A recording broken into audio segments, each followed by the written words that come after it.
You know, I wanted to tell you, Vortex, that I think I finally understand why I said what I said on stage recently. So I said something, and I was really shocked when I said it, but I couldn't react to it on stage because I didn't have enough time to react to it.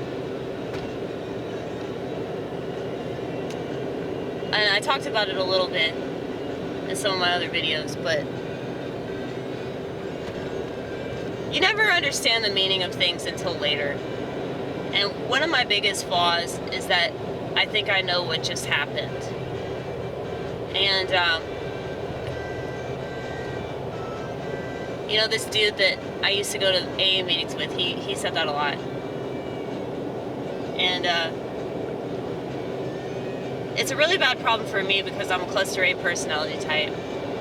And anyone that's on the schizophrenia spectrum is going to be guilty of this, where we think that we understand what's going on. And now, we do have a deeper understanding than most sheep, but at the same time, that doesn't mean that we know everything. And especially when certain events happen, we can convince ourselves that, oh, it means this or it means that. And then later on, you know, I can totally accept being wrong and admit fault. That's not a problem for me at all. I think I have the opposite problem. But I just become so convinced in my own head of certain things. Like yesterday, for example, I lost $60. And once again, I became convinced that somebody was fucking with my head, snuck into my car, stole the $60, didn't steal anything else, but just that, because I had more money than that, but they only took the $60, apparently. So while I was at the grocery store, they snuck into my car, stole the money, just to fuck with my head. Right? Right? People do that. People take precious time out of their day, even the elite. The elites are fucking with me. It was like I saw the movie The Truman Show and I just assumed that it was all about me. Well, I do think that everything's a simulation, but I don't think that it's that fucking personal. You know? I don't think that people that run things have that much time and energy to do that. But I'm so important that they do it specifically to me, right? Well, that just shows you right there, like, how powerful your ego can be in not a good way. So you can convince yourself of things that aren't true all because you want to believe that you're really that fucking important, you know? Because all the stuff that people steal, like, doesn't even make sense. Like, in my head, like, I'm convinced that somebody took something from me. And, like, this is dementia, though. I know that this is dementia.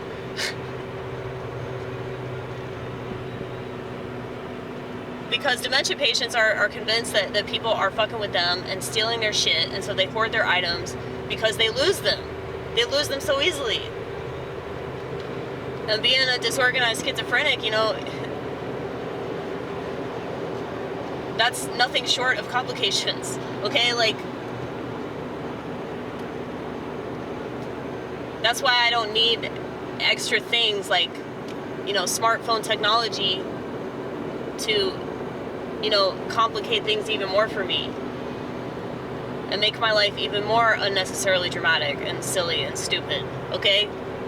I already do a good enough job of that I don't need help from the powers that be. I don't need help from the advertisements. I don't need help from stupid pieces of shit on the internet that have nothing better to do than attempt to ruin somebody's life or at least ruin somebody's good day, okay? People are pretty fucked up, man. But there are still a lot of good people in the world. There's still a lot of people making art. And, you know, I've realized this. I wanted to correct myself because I was wrong, okay? That there are a lot of people talking about, you know, social media addiction and, you know, being addicted to your phone. And like, a lot of these people are Zoomers. Of course. I mean, they know better than anybody, right? I'm sure that the Zoomers would probably have way greater insight into that sort of dependency than every other generation combined. But I can say this with confidence, though, that I'm probably one of the few people on YouTube that's never had a smartphone. So, like, I understand like how addictive it is based off of like the brain juice, all the brain juice that you get, as well as like the compulsion, the compulsion that I see so many people exhibit on an hourly basis to check their phone. And you know, I don't want to assume that I know what they're looking up, because I don't. But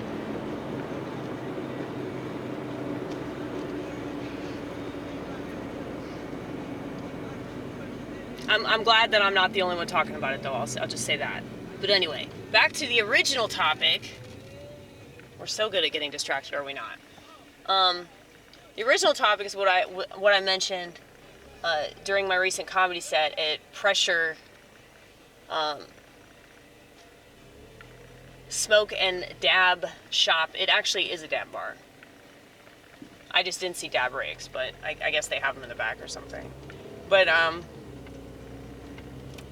yeah, so I said something about how I make the devil work for me. And this kind of horrified me initially, because I was like, why would I say that? That's kind of fucked up. The devil shouldn't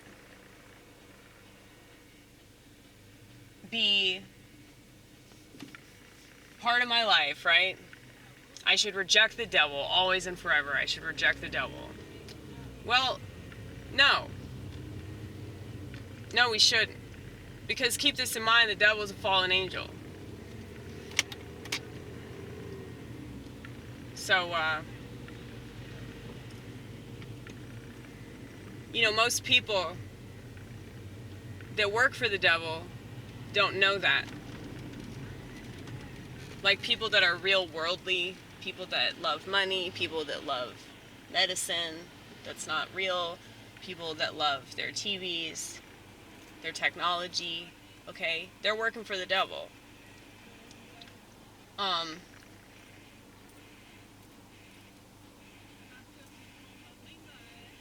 So, you know that saying, the devil's in the details?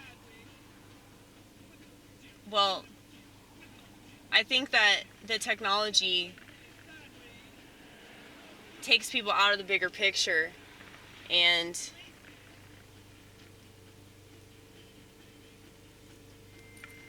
now you have all these people that, you know, forget that they're a person with free will, and because they don't have free will, now they're just stupidly obsessing about all the details of events, and they think that they know shit because they know about this thing or that thing, and it's just another thing for them to stroke their ego about. So it's not like, oh, they're so much of a better person because they didn't take the jab. I mean, yeah. I mean, I'm with you. I don't agree with that crap either, but the thing is, like, if it's like, if it's just something that's adding to your competitive nature, if it's just something that is, you know,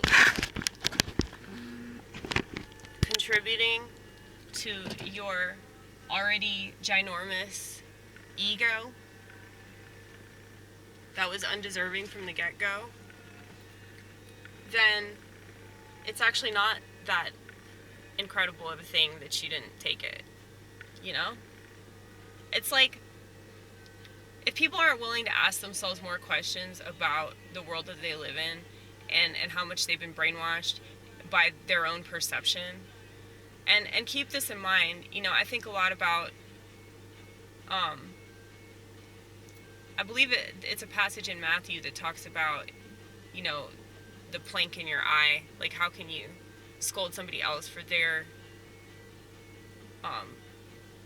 terrible perspective when you have a plank in your own eye? So, I've been thinking about that a lot.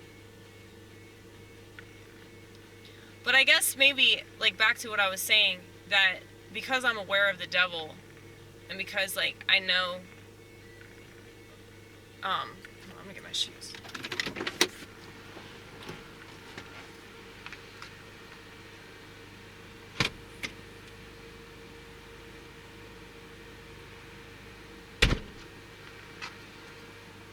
Because I'm aware of the devil, I can smell my own bullshit. Whereas I think a lot of people don't have the ability to do that. So they can smell bullshit, but they can't smell their own. It's easier to smell the bullshit in somebody else's life than it is to smell your own life bullshit. But I had a dream recently. I took a 3-day-long break from weed, and I had a dream that I was at a kiosk. And it's not like me to want to be at a kiosk for any reason. Y'all know how I feel about technology. But for whatever reason, I don't remember where I was in the dream, but there was a kiosk at this particular location where I was. And I went up to the kiosk, and it said, "You are gaslighting yourself." So, you know, of course, we've been wrestling with the deeper meaning of that shit for the past several weeks. But, yeah, I think that I'm a pretty, like, deep thinker, you know? Like, I'm a pretty profound person, the way that I view everything. But it's because I can pretty accurately assess, you know, when I'm up my own ass and thinking that I know everything. And I mean, I'm not saying, like, don't trust your instincts, but what I'm saying is that you should always question yourself too. You shouldn't just assume that everything that you think is true all because you didn't take the jab, okay?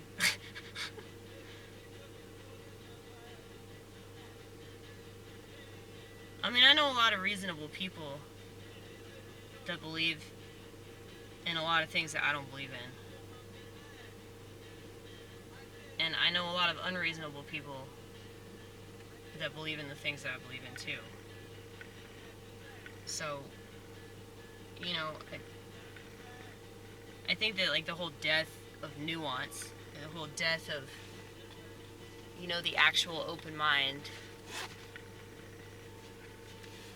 you know, that's why we can't grow. That's why we can't, like, learn from our mistakes. People don't want to do anything to change the mistake that they're currently making. They just want to bitch about, you know, past mistakes.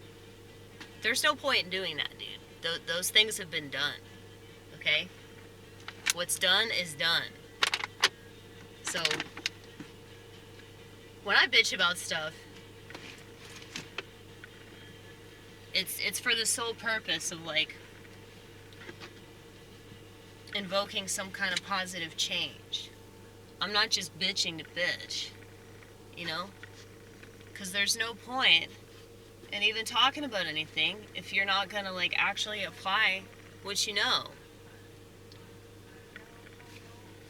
So, that's the problem with all these people, all these Twitter heads. Twitter heads with Twitter brains, okay? They're not applying anything. Actually, I take that back. I don't know all the Twitter heads with Twitter brains. So I'm sure that some of them are applying the things that they're talking about. I'm sure they just use Twitter as, like,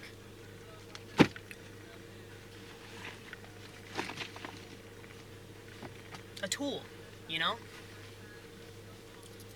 They use it as a tool to try to get across certain ideas that they have about the world. So they're using the site the way it's supposed to be used.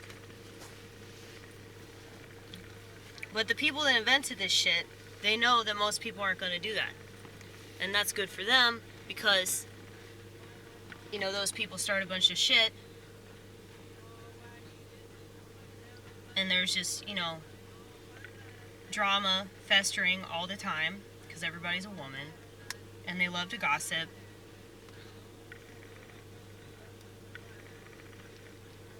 but nothing's being accomplished, nothing's changing.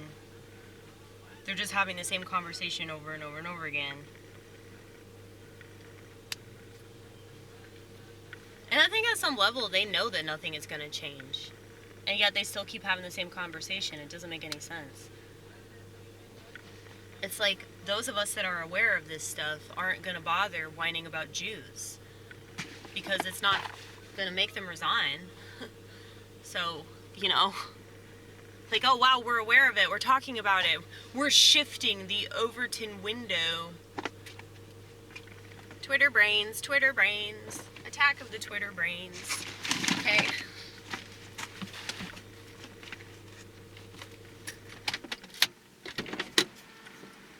I know, I'm such a sourpuss.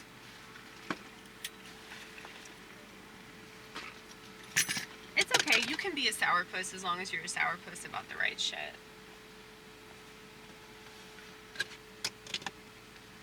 People,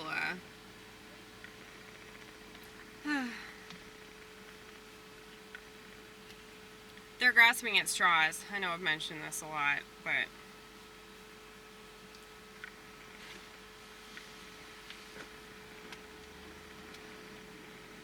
anyway, back to what I was talking about. I think that basically, like, the deeper understanding that I have of the statement that I make involving the devil working for me is basically like my understanding of my shadow self. My understanding of the fact that I have this darkness inside of me. Just like I've God inside of me, I also have the devil. So I can channel that through certain things that I do. And I think that that's important, like, to not deny that part of ourselves. That doesn't mean, like, give in to every dark desire. But I can tell you for a fact that because I did that in my 20s, I know for a fact, you know, certain things I can't handle. I know how I behave. And I know that certain things are more of a temptation and certain things are more of a struggle for me. So it's like, because I have that knowledge of myself, like, I'm a lot better. I'm able to advance in other ways because I know what my weaknesses are. And I think that that's the issue with a lot of people that are addicted to social media and compulsively check their phones. It's like they're not aware of how weak they are. They're not aware of how their insecurities are manifesting into their online presence. And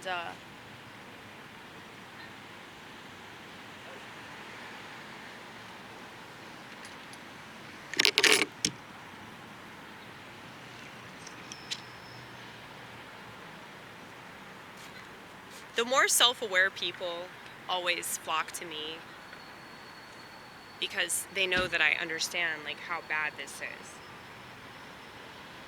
with the social networks. But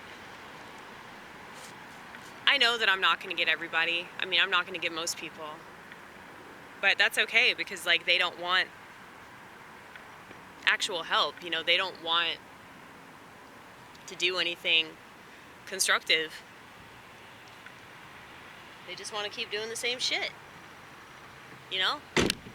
And if that's the case, then like what can you do for those people? Absolutely nothing. Because those are the types of people that go see a psychiatrist, and it doesn't matter, like, how terrible their side effects are. They're going to keep doing it because they think that that's what they're supposed to do, you know?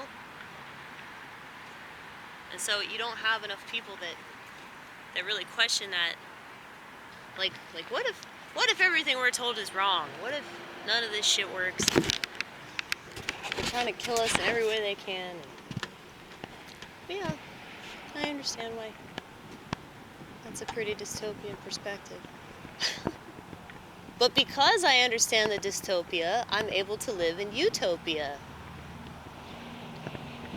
Utopia, like me-topia. But It's possible to be happy still. You just have to work for it.